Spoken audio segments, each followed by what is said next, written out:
45 years ago today that Neil Armstrong and Buzz Aldrin landed on the moon.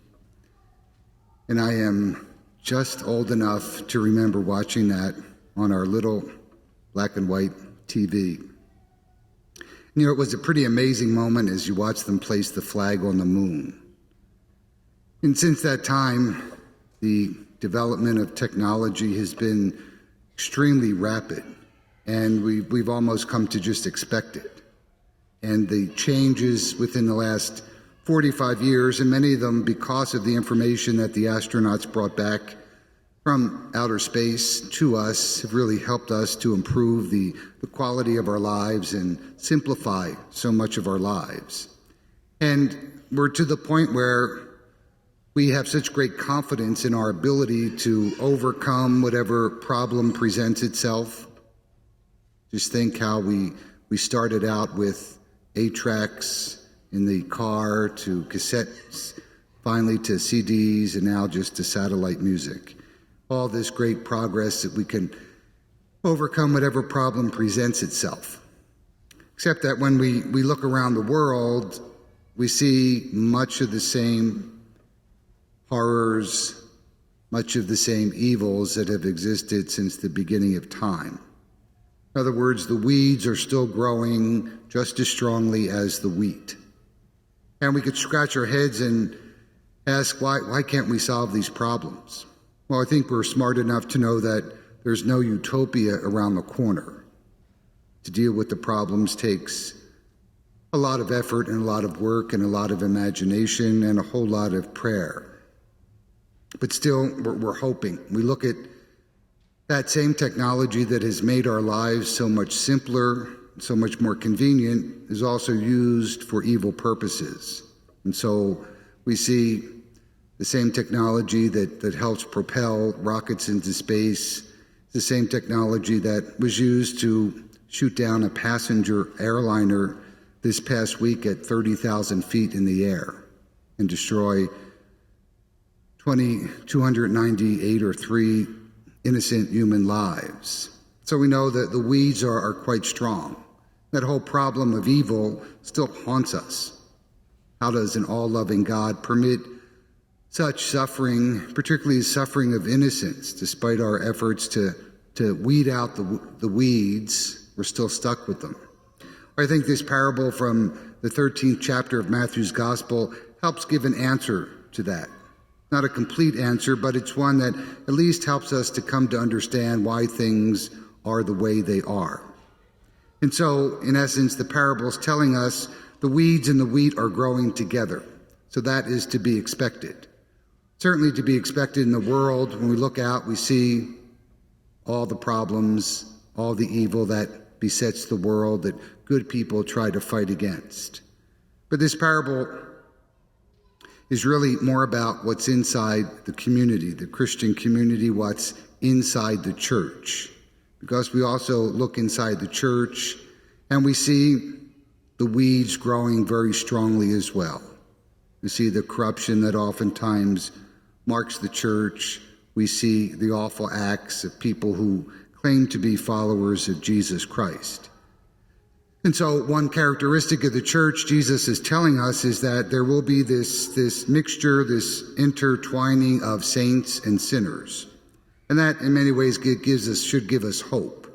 Because when we look about it, we see what we see and we're unhappy about it.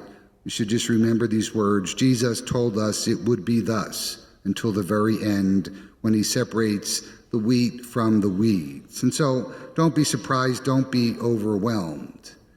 Now, many times we have this urge to clean it all out, to rip up all the weeds, and it takes its form and variety of purity movements that run throughout church history. And those movements try to be very black and white about who should be in the church and who should not be in the church. And it's just not that simple, because when we listen to Jesus' words, he tells us when you do that, you could very easily rip up the wheat as well. In other words, you could very, very well harm the good when you're trying to eradicate the evil. Jesus tells us who exactly is behind all this. And he identifies this as a spiritual person, the devil, not just some nebulous force, some kind of Star Wars sort of thing, but a person whose preoccupation is to sow corruption in the world and in the church. And again, it brings the question, well, why does God permit all of this? Well, God permits it, we know, because he gives us free will. And free will gives us the ability to choose, which also gives us the ability to love or not to love. And I don't think many of us would like living in a world where that ability to choose to love or not love is taken away. And so Jesus is simply reminding us that we are opposed by the dark powers that seek to undermine us. And often I'm sure you could relate that the closer you go in your spiritual journey, the more committed to the gospel you are, the more you're trying to do the right thing in every circumstance of your life, the more you struggle, the more Satan throws obstacles in your path to trip you up, to frustrate you, or to just let you give up altogether and saying, what's the use? Again, remember the words of Jesus, this is all to be expected. And the wheat must grow strongly so that it won't be overcome by the weeds. So the advice he gives is be very careful when you rip up the weeds, because you might pull up the wheat as well.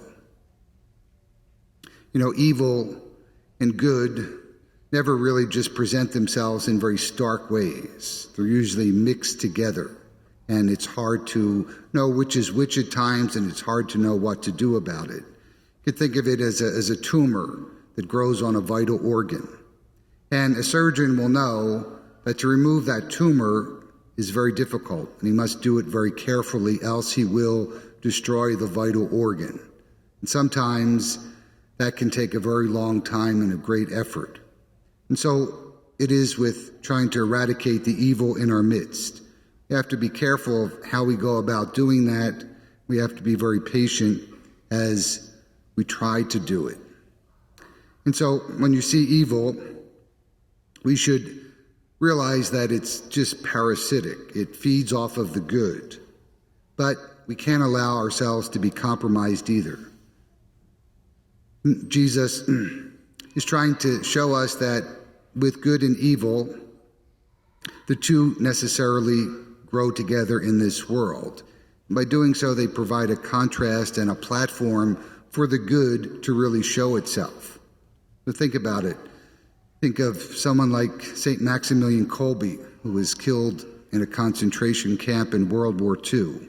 Well, there would be no heroic deeds of a man like St. Maximilian if there hadn't been a Hitler. Or think of all the martyrs throughout the world, throughout Christian history. There wouldn't be any martyrs if there weren't tyrants who persecuted the church. And that doesn't justify evil, but it certainly helps us to explain why God would at least permit it to grow alongside the good.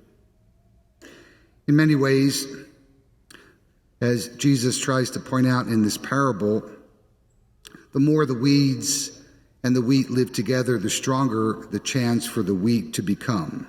So certain goods are realized only in that tight relationship between good and evil. When we rub up against evil, we can be purified to become who we are supposed to be.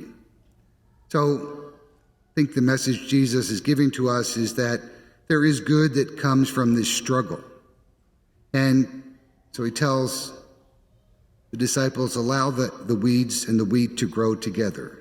Because in the end, the very thing that the disciples had hoped for, the very thing that we hoped for, that God will separate the weed from the wheats, the good from the evil, the wicked from the righteous, will indeed take place.